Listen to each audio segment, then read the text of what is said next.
বিএনপির চেয়ারপারসনের উপদেষ্টা বীর মুক্তিযোদ্ধা এস এম ফজলুল হক হই গণতান্ত্রিক ন্যায্য অধিকার, ন্যায্য বিচার নিশ্চিত বৈষম্যহীন মানবিক রাষ্ট্র গড়ার পথে ছাত্রসকলের এই গণজাগরণ।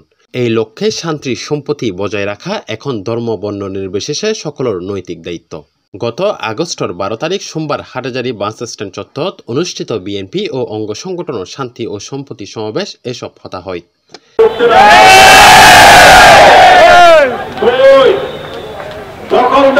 চলবে না, প্রশাসনের সাথে আমরা সহযোগিতা করব, আর কোন অবস্থাতে হিন্দু মুসলিম বৌদ্ধ খ্রিস্টান আমরা সবাই ভাই ভাই আমাদের সাথে একে অপরের কাঁধে কাঁধ মিলিয়ে আমরা এদেশে আন্তরিকভাবে বসবাস করতে চাই। যদি কেউ তার ব্যত্যয় ঘটায় তাকে ধরে প্রশাসনের হাতে সুবর্দ করবেন। এন্ডে উপজেলা বিএনপির সাবেক সাধারণ সম্পাদক মাহবুবুল আলম চৌধুরী সভাপতিত্ব করেন।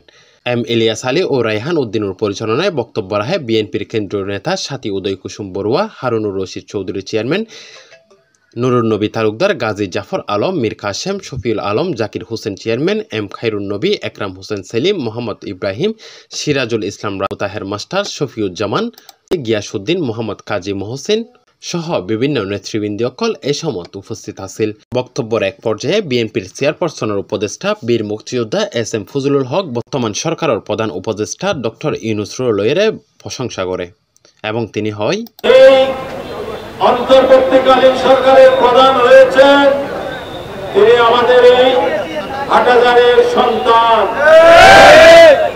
ডক্টর ইউনূস আমাদেরকে রাষ্ট্রের প্রধান হয়ে হাটহাজারীকে সম্মানিত করে। শুধু তাই নয়,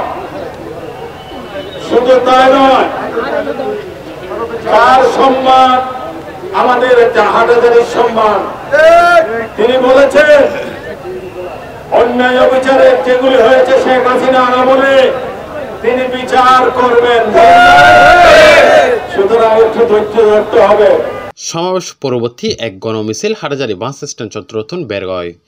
মিছিলগ পৌরসভা এলাকার গুরুত্বপূর্ণ সড়ক ও চট্টগ্রাম খাগড়াছড়ি রাঙ্গামাটি মহাসড়ক প্রদক্ষিণ করে আবার বাস স্ট্যান্ড চত্বর তাইরে শেষ হয়।